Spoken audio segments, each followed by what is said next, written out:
Action. Take action. This is the number one thing I see people not doing. And even Jack Canfield, who was in the movie The Secret with me and a bunch of other people, he says the law of attraction has the word action in it. You are supposed to act. The fifth step in my book, The Attractor Factor, is action. When you get an inspired action, and that is, a lot of you took action to come here and come from some long distances. That's wonderful. I applaud you for doing that. That's part of what we're talking about, to create what you want, to attract what you want, whether it is money or anything else. You must take action. When people ask me, Joe, how have you written 50-some books? How are you in 13 movies? How do you have all these CDs? How do you have these coaching programs? How do you have all these travels and these events and these television shows and blah, blah, blah, the list goes on. I take action. Now, it doesn't all happen at the same time.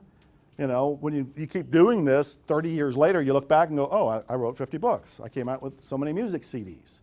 You do one thing at a time. Right now, I am here with you.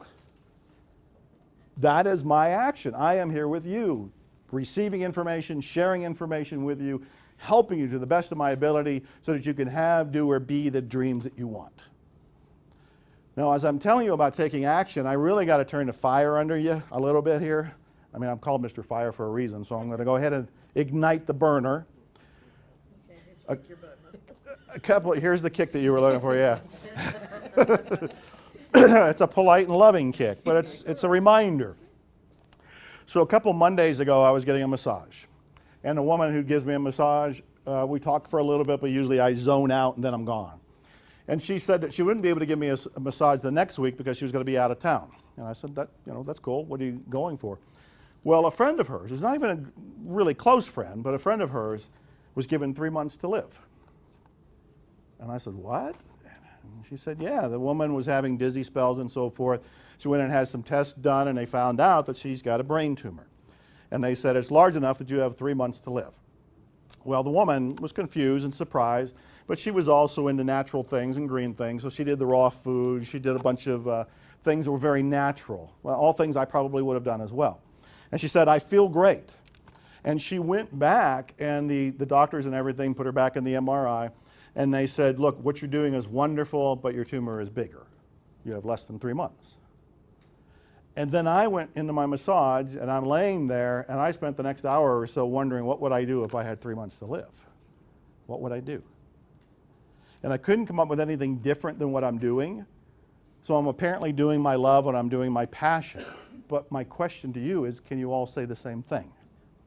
For most of us, there's things that we want to do that we keep putting off.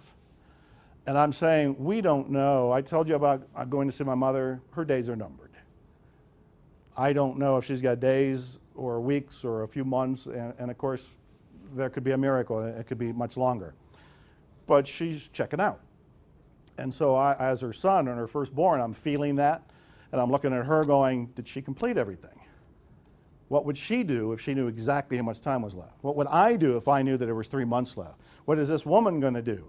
And I'm actually really turning this into a meditation, and I'm putting it on your lap, and I'm saying, look, talking about you taking action is fine. I can write about it, and I have in the Attractor Factor. Your coach can get on the phone with you and tell you about taking action. But until you realize that your days are truly numbered and your being here is a true gift, this is a gift to you, and that you can use your time wisely, whatever that thing is that's been knocking on your inner door, much like music was knocking on my inner door to go and create, whatever that thing is for you, by God, get up and do it. You don't have to complete it today, but you do have to start to go in that direction. People have asked me how I've been able to write so many books, and what I tell them, if you write a little bit every day, you end up with a book very quickly. If there's something that you're trying to create, but you've been putting it off or not putting full effort behind it, I'm strongly encouraging you to put your effort behind it.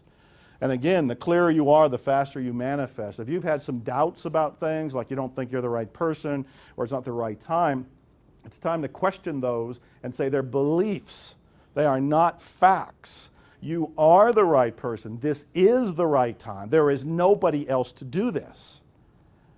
I have lost friends, and I look back and I go, I don't see a replacement. It's the old It's a Wonderful Life movie with Jimmy Stewart, when they say that when the person leaves, they leave this big gaping hole. Don't assume that somebody's just going to pick up the fire and go and do the project that you really want to do. Whatever it is that you're being called to do, you are being called to do it.